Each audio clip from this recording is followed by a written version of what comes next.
Okay, good morning, everybody. Thank you for joining the Northern Forest Bird Network webinar series. It is December, so we have been doing this a whole year, and we have gone through a journey of different presenters. So thank you, everyone who's presented so far. And I'm really excited to share today. We have Ryan Brady from Wisconsin DNR, and Ryan is on our Northern Forest Bird Network steering committee, and he was previously the coordinator. So he's kind of been my mentor and just full of knowledge. And I always appreciate listening to hear what Ryan has to say. So he will be giving us an update on our Northern Forest bird priority species. And yeah, really excited to hear what you have to share. Thank you, Ryan. All right. Yeah. Good morning, everyone. I will share my screen here. Let me know what you end up seeing, uh,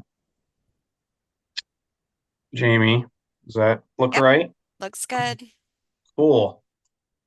Well, yeah. So I'm a conservation biologist with Wisconsin DNR. Mostly do bird work. Mostly do work in the northern forest. I'm based out of Ashland on the shore of Lake Superior. Been doing work with birds up here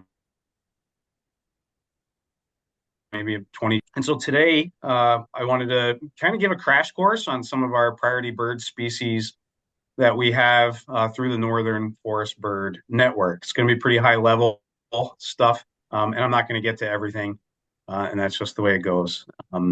But I did want to mention too that I recognize that kind of the species angle is just one way or one entry point, if you will, to our work. I know a lot of you probably have certain habitats that you work on or certain areas that you work in.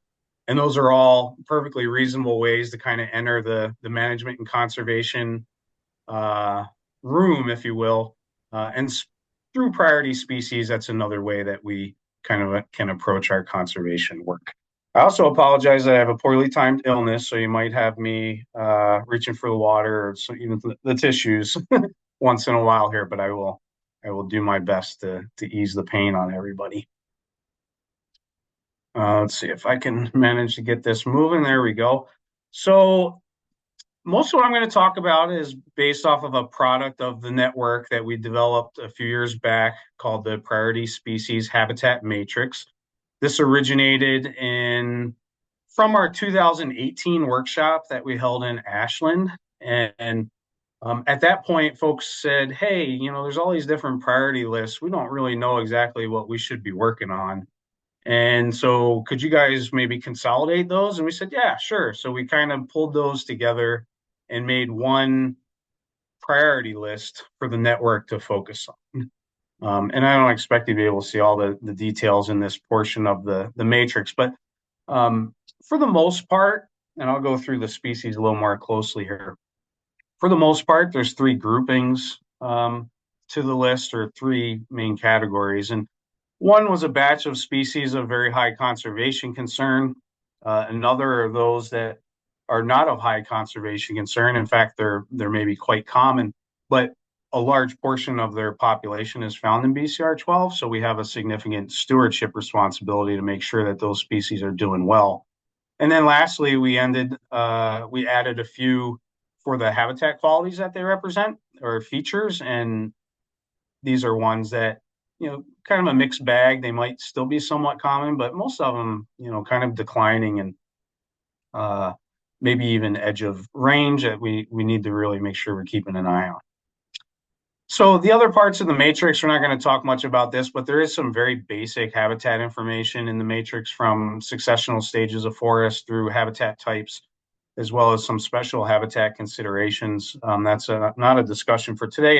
And obviously you'll find much more detailed information in other sources, but it is a kind of an initial guide to what these birds might use. So if you want more information on the matrix itself, we do have a blog article on the network's website, which is housed within the joint venture webpage. And that was put out a few years back, and you can go and look for that or just Google that title, and you'll find an article that I wrote that kind of gives you an intro to the matrix and how we got to where we are. So just to orient all of us, we're talking about BCR 12, the Bird Conservation Region 12, or the boreal hardwood transition. And in particular, the network's work focuses on the U.S. portion of that. BCR. And so most of what I'm going to talk about is in that context. So that's northern Michigan, northern Wisconsin, and northern Minnesota. I also wanted to just throw up here the Upper Miss Great Lakes Joint Venture map, which is outlined here in black. And so that encompasses portions of the Upper Midwest here and multiple BCRs. And so you'll hear me talk about the JV region a little bit, and that's a much bigger area than the US portion of BCR 12. And most of it lies to our south. So BCR 12, where we do our work in the network, is kind of at the northern edge of the JV region. So, what are these species? Um, that first batch are these high conservation concern species, things like Kirtlands and golden wings, Canada warblers, wood thrushes, evening grosbeaks, and such. This is really what I'm going to focus on today. So I've got a few slides on each of these species that we'll talk about. They all made it because they have some sort of priority or listing. Um, the second batch are these stewardship species where at least 25% of their breeding populations are within BCR 12. And I'm not going to talk about these today, but we added these because these are species that folks can do some good work for. Not everybody has all of those rare species. So in order to add some value to your work, we added some of these common species that everybody can impact. And most of these species are doing fairly well from a population perspective. They're pretty widespread. Trends are stable or even increasing. And I highlighted in red there a few to kind of keep an eye on. Nashville warbler and black-throated green warbler are both showing some minor negative trends or slight declines in the region. So those are things that we'll have to keep an eye out for as we move forward. And then that last part of the species list are these species added because they represent maybe certain habitat types or features. Most of these are northern species where we're kind of at the edge of their range here within BCR 12. Notice that I crossed out northern goshawk because it's now known as the American goshawk. It got split from the Eurasian goshawk. And as such, if you want to be cool and up to date, you have to say American goshawk. Swainson's thrush, olive-sided flycatcher, Canada jay, and winter wren, all of those have the bulk of their population to the north of us in Canada, and all of them, frankly, are declining within BCR 12. So those would be good to discuss on another day. I won't have time to get into those much today, but those are species you definitely want to pay attention to and try and do good work for if you can. All right, so what are the two big players within this portion of BCR 12? Without a doubt, the superstars are the Kirtland's warbler there on the left and the golden wing warbler there on the right. And we have almost the entire population of Kirtland's warblers, breeding population, in BCR 12. That last 1% comes from a small number in south central Wisconsin in BCR 23. We have at least 3/4 of the golden wing warblers, and that number probably continues to go up as populations decline outside of our region. So we have very high stewardship responsibility for these very important species. So let's start with Kirtland's warbler. Many of you know it's like one of the rarest birds that we have in the entire continent. The global population is only about 4,500 individuals. The map there shows where the bulk of them are in northern lower Michigan.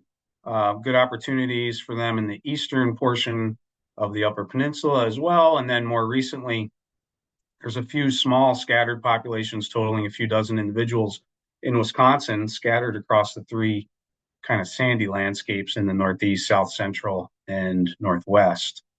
This is a habitat specialist, so not a lot of you have an opportunity to impact them, but they require these very young jack pines, 5 to 15 feet tall.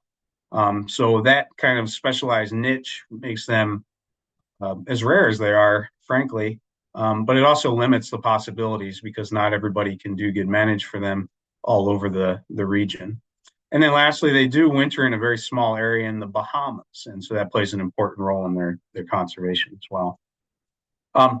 This is a success story. They were removed from the endangered list in 2019 As you can see, the numbers of singing males steadily climb due to a lot of work, mostly in the form of habitat restoration, but also in the form of brown-headed cowbird control, which was causing issues as well. So they're doing quite well now. So this is a bird that we can celebrate. Certainly not out of the woods with those numbers, but obviously something to be proud of in the region. And a lot of that credit goes to the Kirtland's Warbler conservation team. This is led by the American Bird Conservancy, includes things like Fish and Wildlife Service, Michigan and Wisconsin DNRs, and some nonprofits like the Kirtland's Warbler Alliance. You can find a great website to get a lot of information on Kirtland's warblers, conservation plans, how to get involved, and so forth. And so I contacted Steve Rolls, who leads that effort, and he's with ABC, who has done a lot of great work with this bird. And he provided a brief update that I can't get into everything he told me, but just a few nuggets. He mentioned that there's kind of going to be a temporary habitat shortfall in the core range of Michigan over the next decade or so. And some of that is a result of just not getting enough habitat on the ground, maybe 5, 6 years ago. And as such, when that habitat would just be coming into kind of use right now to the birds, it's not there. So they expect a slight decline within the core range of singing males, but they are already making up for that shortfall by really amping up the habitat work now that will come into play over the next 5 to 10 years. With that said, there's continued range expansion elsewhere. So there's more and more projects. ABC, TNC has a good project here in Wisconsin as well to create new habitat. And as such, they expect they're going to continue to get some more pairs outside of the core range over the next decade.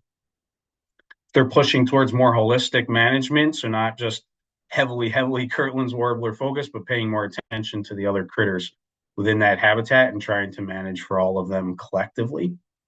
There's some really good habitat modeling and GIS work happening in the Bahamas on the wintering grounds. And in addition, they're also seeing a increased interest in birding within the Bahamas. That's boosting the ecotourism, and that should help Kirtland's warblers as well. And then Steve mentioned that they have 2 endowment style funds that are now operational, and the ABC fund has enough money in it that they're going to start to deliver some of that money back out in the form of awards in 2025 to benefit Kirtland's warbler conservation. So the bottom line is this species is in good hands for the most part. Lots of good stuff happening and good people in control. So we should be thankful for that, given how important this species is, not only in our region, but globally.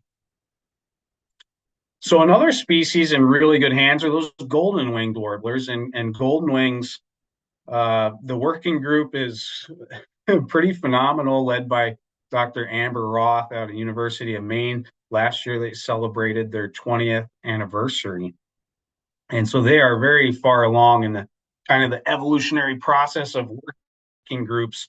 And they have not only a conservation plan for here on the breeding range, but you can go to their website, which is gwwa.org, and you'll even find breeding plans for the non-breeding range, or excuse me, conservation plans for non-breeding range.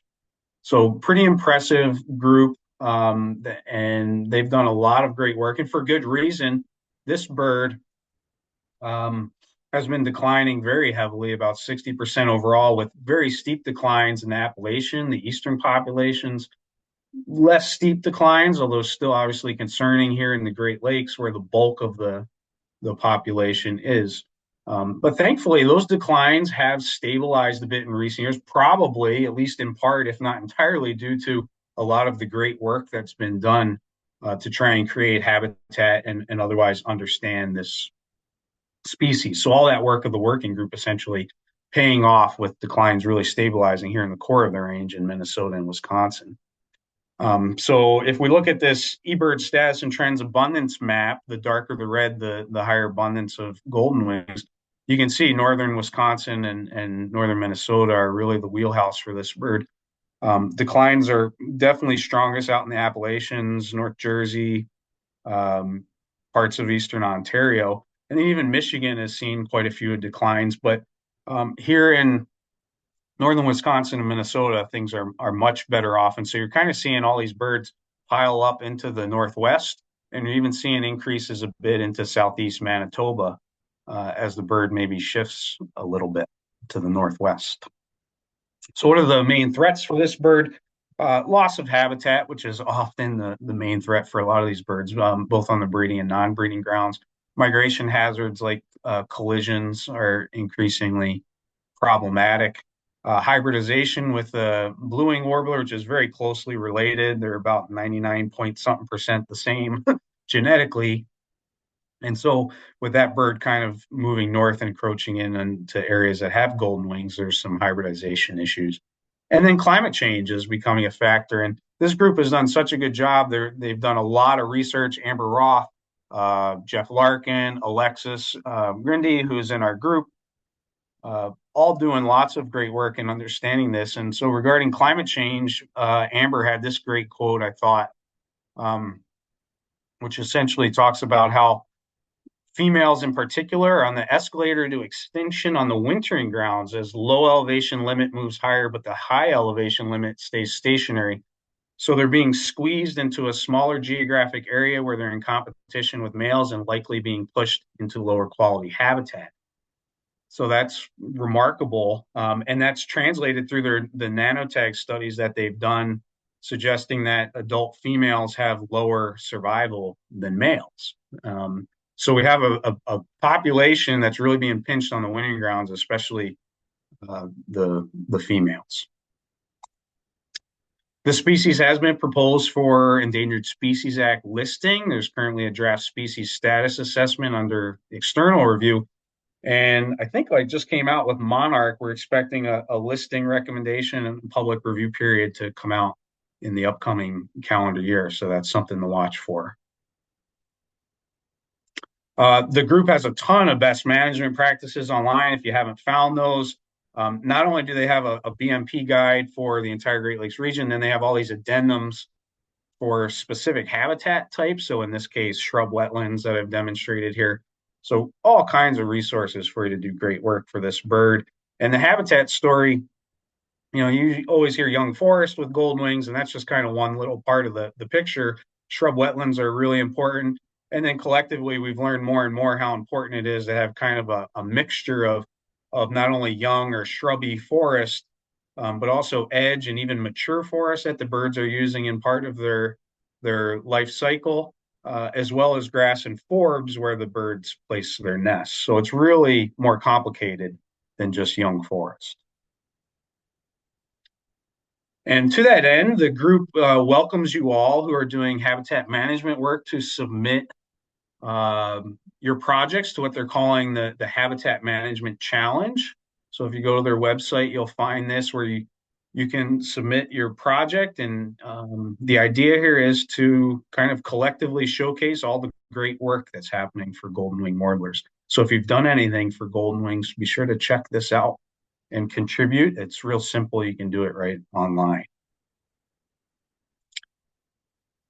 All right, we'll move on to another warbler that has become increasingly concerning, the Connecticut Warbler. Connecticut Warbler is it's on a few partners in flight watch lists, but otherwise hasn't really got much attention, not much known about it. It's pretty secretive, one of the most poorly known birds in general. We're at the southern edge of its range. You can see the bulk of the ranges throughout the boreal forests of Canada.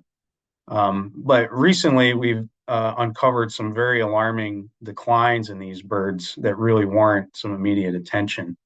This is a bird that in BCR 12 occupies two main types, although we'll use others. The two main types are black spruce tamarack lowlands, as well as older jack pine stands in a park-like setting on sandy soil. So very different types, but you can see structurally very similar with that park-like semi-open state and then a good, well-developed blueberry and or moss ground layer.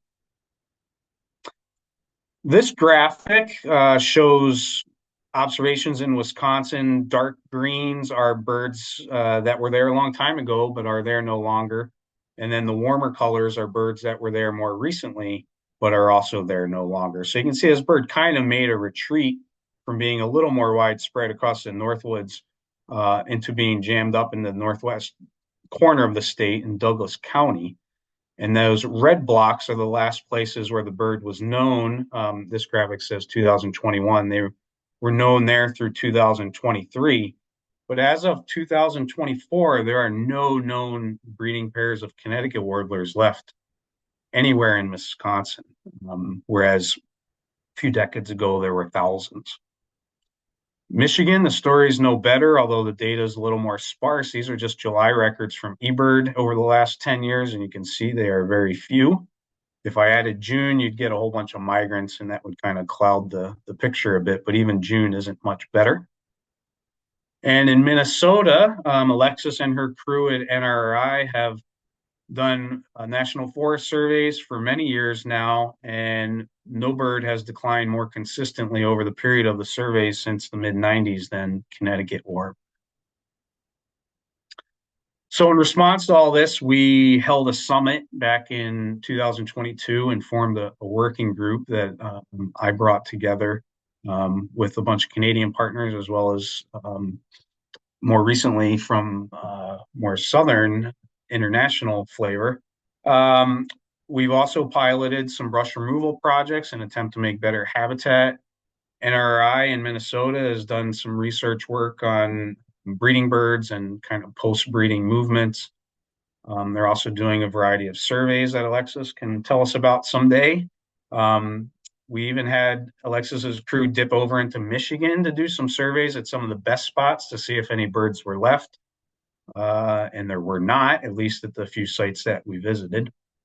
And then in Canada, they're starting to increase their use of automated recording units in northern parts of the boreal, kind of in the more remote roadless areas. And they are finding a good number of Connecticut's, although there's not a good baseline to compare to from, say, 20, 40 years ago to know if they're decreasing or increasing or staying the same.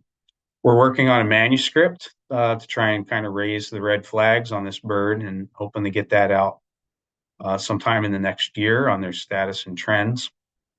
And then more recently, like I said, trying to connect with international partners from Selva and Fish and Wildlife and ABC, as well as the Grand Chaco Working Group to get something done on the wintering grounds, because what little tracking data we have suggests many of these Connecticut warblers are going to the Grand Chaco, which is a big forested area south of the Amazon in South America. And the Grand Chaco is being heavily deforested. And so we think that's playing a major role, if not the dominant role, in their declines. But they're very hard to find. So there's a lot of work to be done. All right, let's move away from warblers for a minute and talk a little bit about these evening grosbeaks. Many of you probably have fond memories of large numbers of evening grosbeaks at your feeders, probably in the 70s, maybe into the 80s, and then they started trailing off in the 90s a bit. This is a bird that hasn't kind of flown under the radar. This one is very well known because of her high visibility. All kinds of concern and priority lists, wildlife action plans, really reconsidering them. And that's because we've lost about 90% of our evening grosbeaks since 1970 or so. So in the last four decades. So very, very heavy declines. The Wisconsin Breeding Bird Atlas, most recently completed, demonstrates this quite well. Blocks in yellow are blocks that did not have the birds from 2015 to 19, but did have them from 1995 to 2000. So you can see over that 20-year period, we lost most of our breeding evening grosbeaks in the state. So why is this happening? Well, it's not very well known. As with many things, lots of potential factors. Could be heavily related to spruce budworm cycles. When there's a lot of spruce budworms, The birds produce a lot of young, and their populations really build.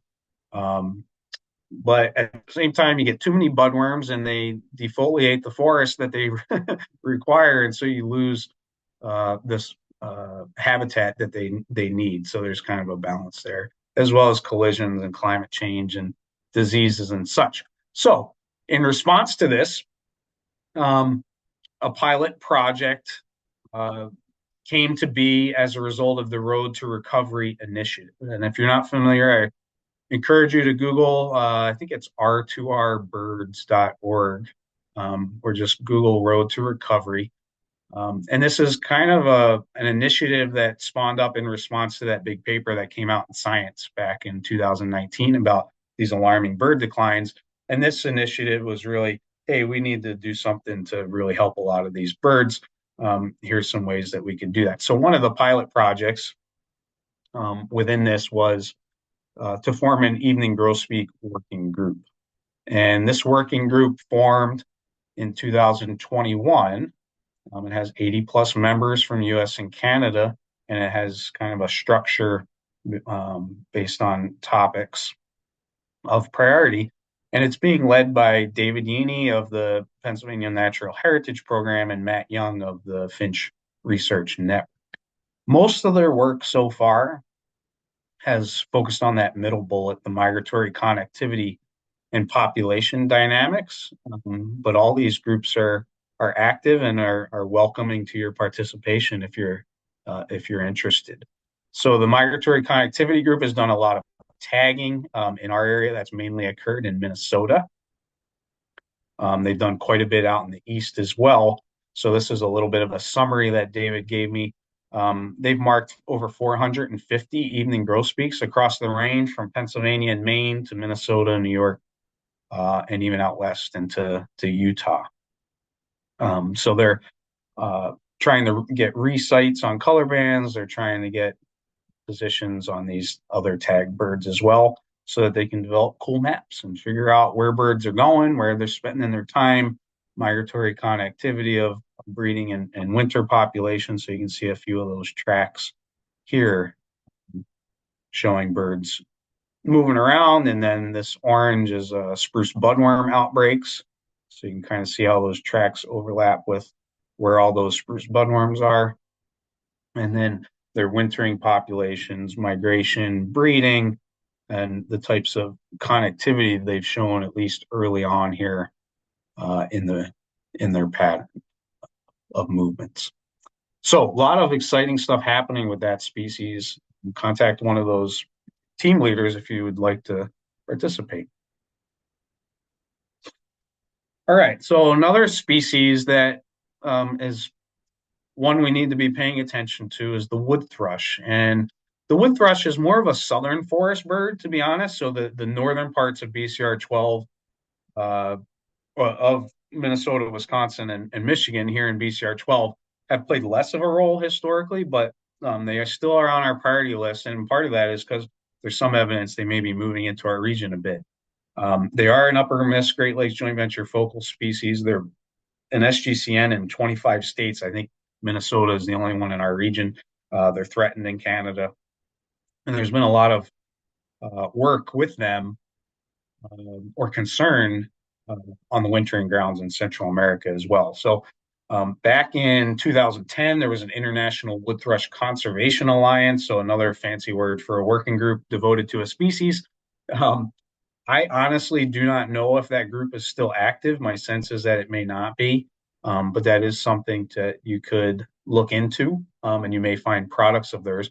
What I do know is active is this range-wide MODIS tracking project, and I think we'll probably have to have Sarah Kendrick come and do a whole talk on this at some point when they get a little more data. But I think this is the largest MODIS tracking project that exists. And so they're putting small tags onto wood thrushes on the breeding grounds as well as the wintering grounds and trying to understand their migratory routes, migration timing using the MODIS network. So they're off to a good start. This last year was the first year of field work. If you weren't familiar with this, they put almost 600 nanotags out across 27 states plus Ontario including over 25 in each of our states represented here.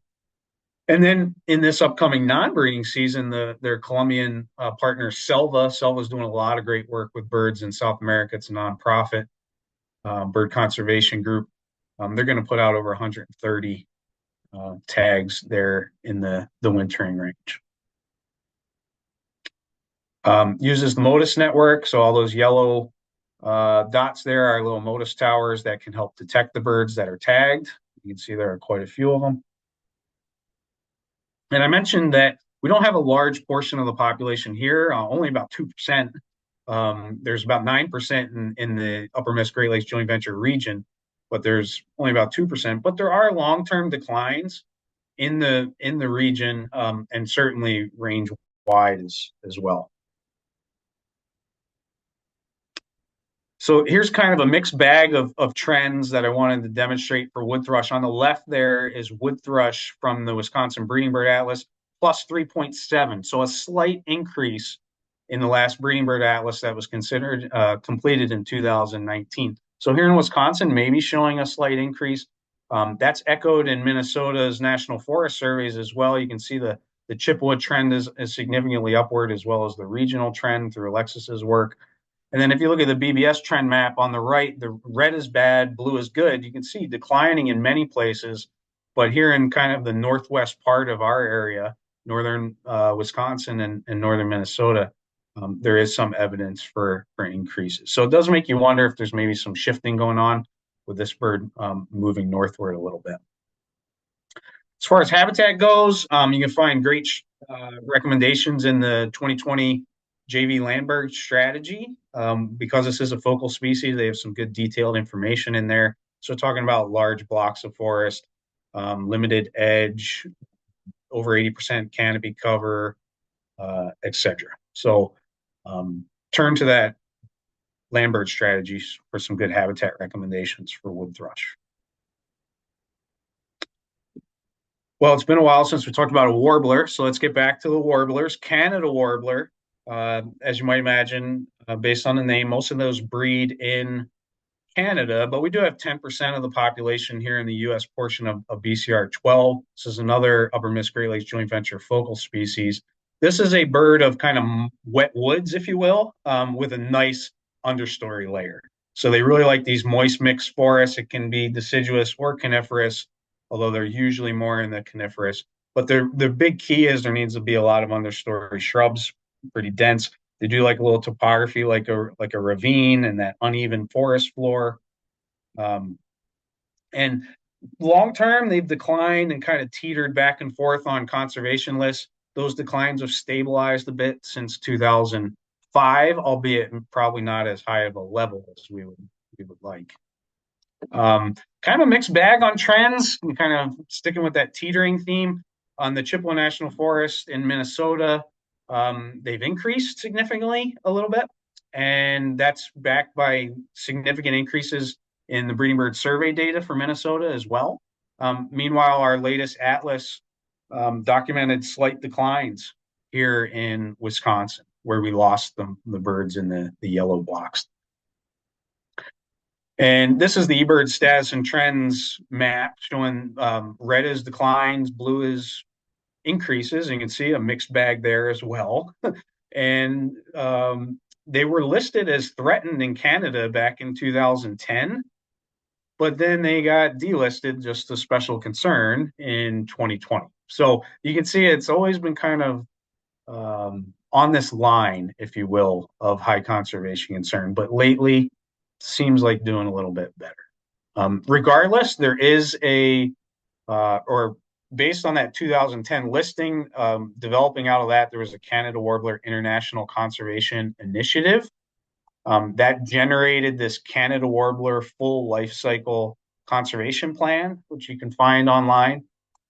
And even though the plan didn't get finished till 2021 after it got delisted again, it's still very valuable to have for this species, particularly in portions of its range where it seems to be declining the most, which is, I believe, eastern Canada.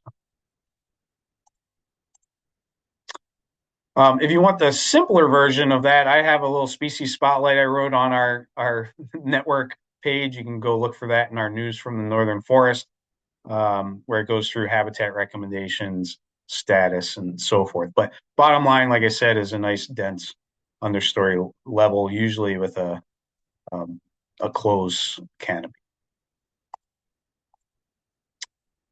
All right, Eastern whippoorwill. Many folks are familiar with this bird, much like evening grosbeak. They have good memories of it from decades ago, and now they don't hear them as much anymore. And that's very true. They've been declining range wide,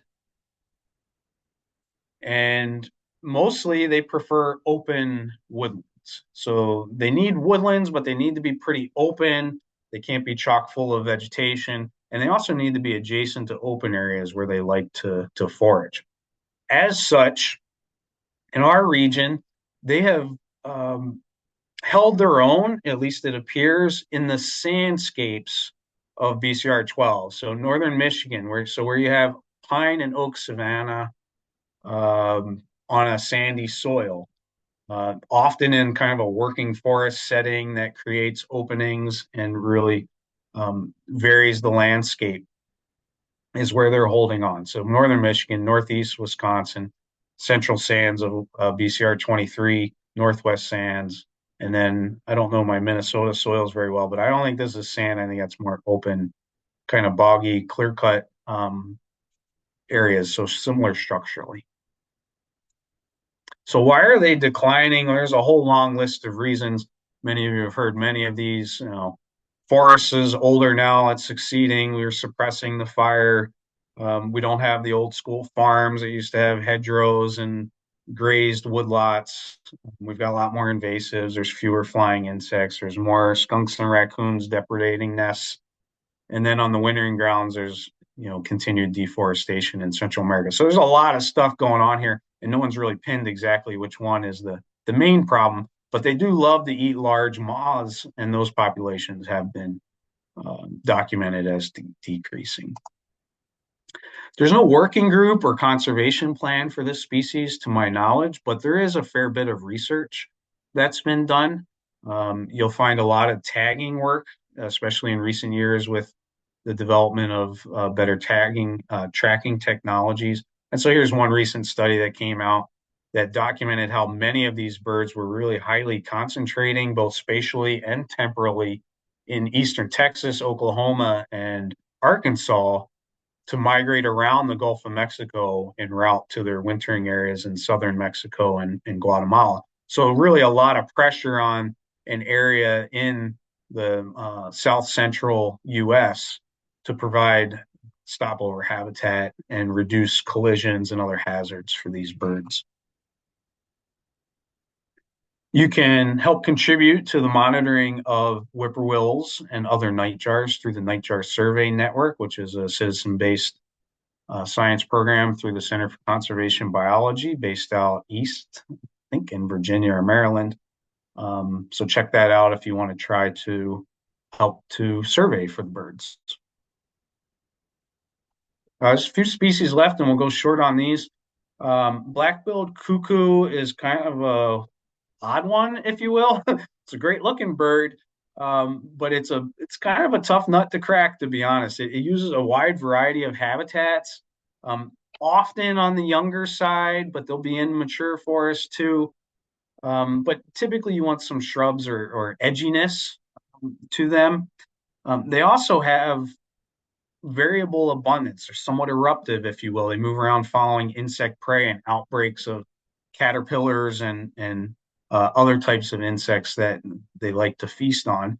And then they have a really weird breeding cycle. They have the shortest breeding cycle of any of our land birds, probably only around 17 days from the days they lay eggs till the day the young fledge. So it's really short. They sing erratically, not very predictably. So all those things make them kind of hard to monitor and to understand really well. And that's kind of reflected in some of the trend data that overall they're believed to be declining range wide about 60%. But here in Wisconsin, the BBS numbers, breeding bird survey numbers, are pretty stable in recent years across the three states. In our Wisconsin atlas, we actually documented a slight increase. Meanwhile, in the Superior National Forest, Alexis has documented some declines. And if you look at the map or the trend graphic on the right, you can see somewhat of a cyclical pattern, maybe where they're up and then they're down, and then maybe they're moving back up again. So all in all, it makes it kind of hard to monitor this bird and to really do good conservation work for it. Yet we need to be paying attention because about 25% of their breeding population is in our three states, and for the most part in BCR 12, the northern portions of those states. So we'll continue to keep an eye on that bird. For now, they seem to be doing okay, but we need to make sure we're providing good habitat and insect populations for them. Least flycatcher. This one made the list, and you might be thinking, "Oh, that's not a high conservation concern." And you're right; they're kind of all over the place for the most part. But Partners in Flight did identify that they had over 50% population loss over 4 decades, and as such, that put them into a category of common bird in steep decline. And they are declining within BCR 12 as well, including or especially Michigan and Wisconsin, and less so in Minnesota, at least it appears. Why they're declining isn't really known. They're another one where they use a variety of forest types. I mostly find them in uh, like northern hardwoods, usually the older stuff that has a good open mid canopy, and they're somewhat colonial. You often don't find one, you find a cluster of them. But they're kind of a mystery because they are not in a lot of places they should be. They're in a few places you don't think they should be, and it's a little bit difficult to kind of pinpoint their exact habitat preferences, to be honest. With that said, there's still a global population estimated at 27 million, so they're not going the way of the Kirtland's warbler anytime soon. But we do need to be paying attention to least flycatchers and doing good work for them if we can. So just to wrap up, um, some of these species that we've talked about are certainly getting the attention they need, especially the ones of highest conservation concern. So I think as a northern forest bird network and being on the steering committee, we want to make sure nothing's falling through the cracks. So we want to make sure we pay attention to birds that need attention, and I think we're doing that for the most part right now, especially with our increased attention on Connecticut warblers. Um, Help the species you can where you work. And what I mean by that is you're not all going to be able to help all of those species if you manage for land or manage habitat on lands. You're going to have certain habitat types. You may be able to help whippoorwills, but you can't really do anything for Connecticut warblers. Or you might be able to help golden wings, but Kirtland's warblers will never cross your path, and that's all fine. So don't try and do something for everything. Try to really do good work for things that you can really make a difference for in your region. I do wonder about climate change shifts, and if we're as well as if we are serving as somewhat of a refugia for some southern species and habitat loss from agriculture, development, and other forest bird or forest related issues to our south. So I kind of wonder if we're seeing some birds declining or moving because we're edge of range and their climate is shifting them northward out of our area, or for others, if they're more southern and we're seeing birds come here because we have a wealth of forest that is of certainly higher quantity and maybe even higher quality than what is found to our south. So things like wood thrush and maybe whippoorwill as well. So those are some things to keep an eye on and factor into kind of our conservation decision making moving forward. And then that priority list that we started with, obviously that's a living document. We're going to revisit that document soon, maybe shortly after the states kind of revisit some of their wildlife action plans. And, the 4 species pictured here are species that could make that list. Veery in the top left, mourning warbler top right, rose-breasted grosbeak in the bottom right. Those are 3 fairly common birds, but we have very high stewardship responsibility for those. So those I could see getting onto the list. As well as on the bottom left, rusty blackbird. And the thing with rusty blackbird, their populations are certainly declining but they're mostly breeding north of our area. So it's possible that um, we would add a species like that to the list as needing our attention during the migration period. And then I think in putting this talk together, it became evident to me that all of these species could probably have a whole talk of their own. And so, especially those that came from some of the working group leaders, we'll have to invite them back and have them give us kind of the detailed story on what's going on with those birds and where things are going, more than the crash course version that I gave you today. So I did want to thank those folks who provided me really great information to let me know where their groups were at. Steve and Amber and David and Matt and Sarah with the Wood Thrush Project. And then Dave and Brianne gave me some good information on the American goshawks that I didn't use today because we didn't have much time. But I believe Dave is doing the next webinar next month on American goshawks. And so make sure you tune in for that if you have a high interest in that species. So with that, I'll turn it over to you, Jamie. Thank you, Ryan. You are right. Dave is presenting on January 9th, so please join for that one. And I'm hoping to get Sarah Kendrick to talk about the wood thrush tagging project and a few others like Golden Wing Warbler and Kirtland Warbler on our schedule for the webinar series. So stay tuned. I'm going to try to get a schedule out as soon as possible so everyone can plan for 2025.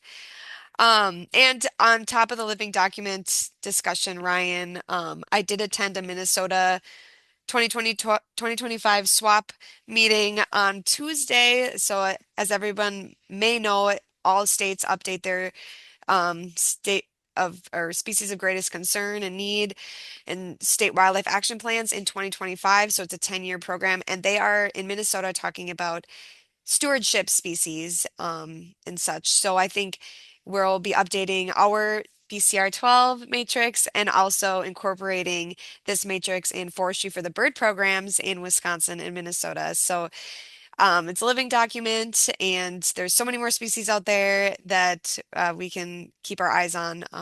But really excited to see what's gonna come in the future. And with that, does anybody have any questions? I didn't really get much in the chat. Mike North helped with our Minnesota geography and said that the area you were pointing out, I think it was by Lake of the Woods, Ryan. Okay. It's very sandy, and that is where the whippoorwills are.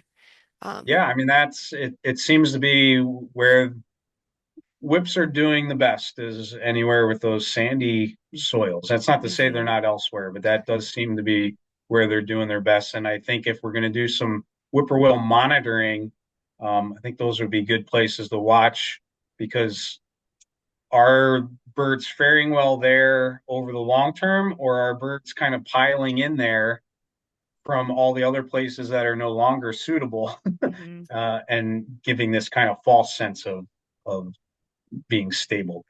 Yeah, absolutely. Christopher, did you have a question or comment? Just a quick comment. Sorry, it's not bird related. It's the monarch butterfly. Just wanted to give an update. The proposed rule for listing as threatened should be hitting the Federal Register today, and the open public comment period will end March 12th for that listing rule. Just wanted to give an update there. Thank you. And great presentation, by the way. Really appreciate Thanks, Christopher. I think it's important. I mean, the invertebrates and the birds we're all related. So thank you.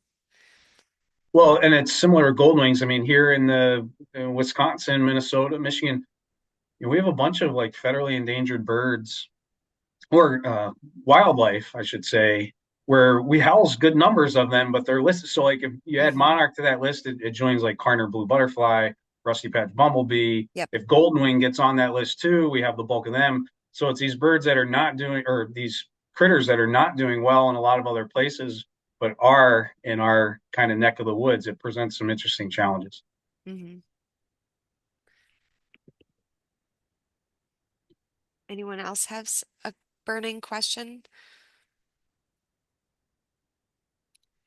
Ryan, I was kind of thinking while you were giving the presentation on the steep declines, and is it beneficial, like I mean, if we don't can't if we're not managing natural resources or, able to do like forest management, is helping monitor birds on eBird, is that beneficial for these species? Is that gonna, if people were to go out and do more birding, would that help with these population estimates on birds that are kind of elusive? I think the majority of these birds, we actually, northern forest birds, we actually have pretty good monitoring data on. Hmm. The breeding bird surveys that are run, the roadside federal routes do a very nice job with many of our forest birds, except for the rarest ones or except those in kind of remote non-roadside habitats, let's say, spruce tamarack lowlands. So Hmm. as such, I think if we're going to do specialized surveys, the two groups that probably come to mind would be the whippoorwills, so kind of nocturnal Hmm. uh, birds, and you could even throw owls into that mix too. Um, Although they're tough nut to crack. Um, but then also these boreal lowland birds, and that's Alexis's crew at NRI is doing a lot of that. We've got some of that going on in northern Wisconsin. Hmm. But I mean, eBird is always good, especially if you are getting targeted detections of an otherwise rare species. That's very useful. And Hmm. that's obviously a very simple way. And we were doing that for Connecticut Warbler. We put Yeah. out a story just asking folks to go visit habitat and try and find Connecticut Warblers. And that was less trend monitoring and more like, do we have any? Hmm. Um, which the answer was no, at least in terms of what we have found. And Hmm. then collectively, of the portion of the network range we're talking about, so northern Minnesota, northern Wisconsin, northern Michigan, the UP of Michigan is probably the most poorly surveyed of all of those. So there was a second Michigan Atlas was completed, but that was back in like 2008 now, I think. Um, Yeah. there's there's Forest Service work, there's a number of surveys related to Forest Service projects there, but those are often targeted towards certain species. They're more limited geographically. We could use better monitoring data from the UP of Michigan for most of the species. Hmm. Good to know. Mike North, you got a question?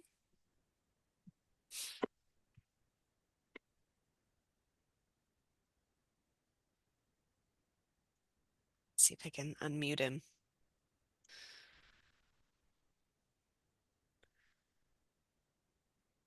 We can't hear you, Michael, if you're talking. We need to unmute. Mm, Go to Michael Paling. Yeah, we'll go to Michael Paling and while Mike North figures out his mute. So if there is a need for more monitoring in the Upper Peninsula of Michigan, I know that ABC has a project coming up this next year, maybe the next 2 years, where we are monitoring a bunch of different sites with the DNR. Um, that might be something we can talk Hmm. about in terms of providing data on results and what we get. Um, Hmm. so I just kind of wanted to throw that out that that's a thing if you weren't aware of that yet, Ryan. Yeah, that'd be great. Yeah, let's talk about that. Yeah, I think it starts in 2025 and it's on, I don't know how many sites, it's on a lot of sites, but there's active management going on. So hopefully that will help inform like, what bird species are on those sites and how management is directing the bird species. We can hear you now, Michael North. Okay, sorry. It's Trying to okay. figure out all these buttons here. They're all hiding somewhere. I just want to reiterate the importance of sandy areas for whippoorwills, Hmm. especially if we're going to create some monitoring areas, along the lines of the nightjar surveys. And if we just put survey routes out there where there's not sandy areas, people aren't going to find any whippoorwills and they're not going to do the survey routes. They'll give up on them. So we have to, if we want to know what the population's doing in terms of going up and down, we have to survey where they are, and that's clearly the sandy soils. The areas in the map in Minnesota where they were shown was the Sand Dune State Forest, the beach ridges up in the Lake of the Woods area, Mhm. and then in the Brainerd Lakes area, we actually have only the second place in the state where we have sand dunes too, and we have a lot of whippoorwills here, and it's a very abrupt location where they are and are not. So you can go a couple miles away from them and you're not going to find any.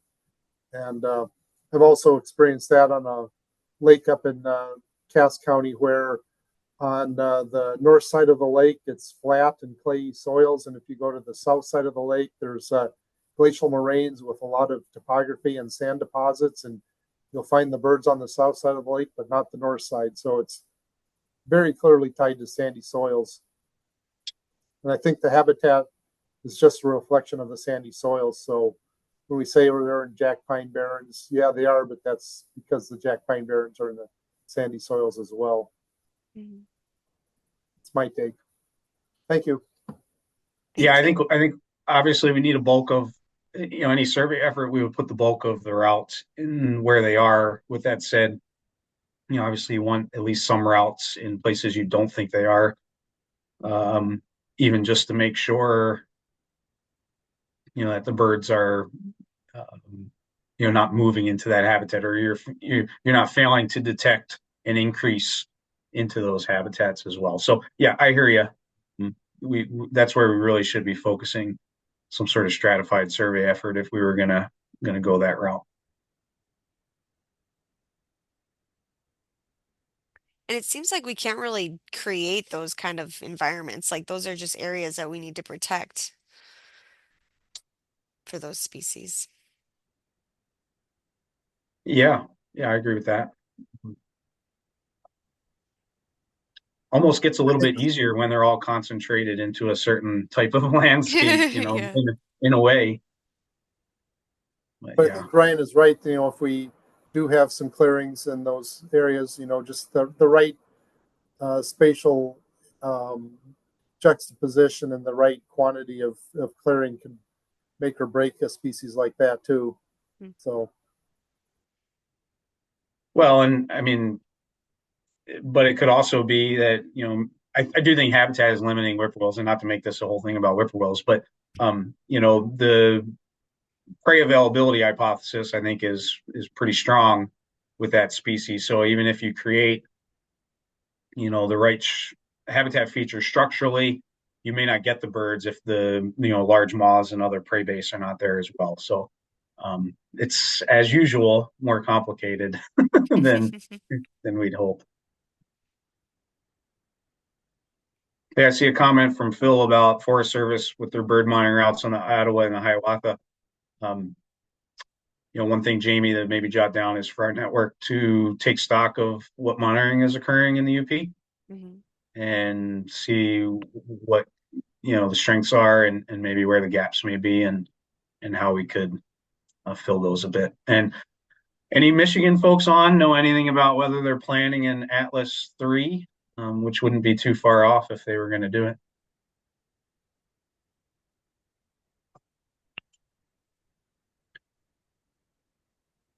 I guess not. Typically, the atlases are done at 20-year intervals roughly. And so if that finished Mhm. in 08, field work would start in 28 if you stayed on that schedule, which means planning would have started, about now, next year or two. I do know that Bird City, Michigan is going to start soon. I don't know if that it's probably not really relatable, but um, I did hear news of that this week. Okay.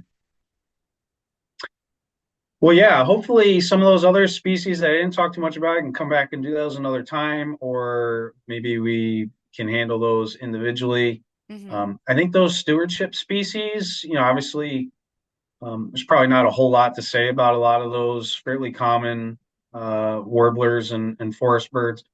But that last suite of birds, like Swainson's thrush, olive-sided, winter wren, Canada jay, there's a lot to say about those. And our need to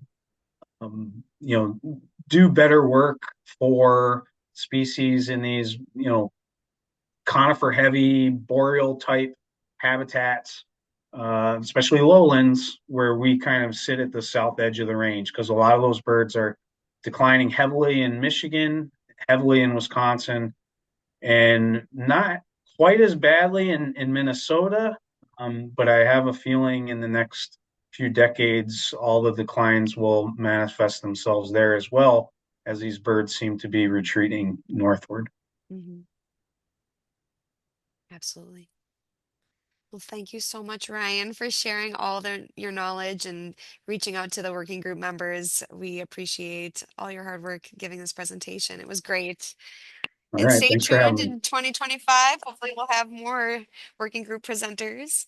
But if I don't see you, have a happy new year and happy holidays. Likewise, thanks, Jamie. Yeah, thanks, everybody. Stay warm. You know.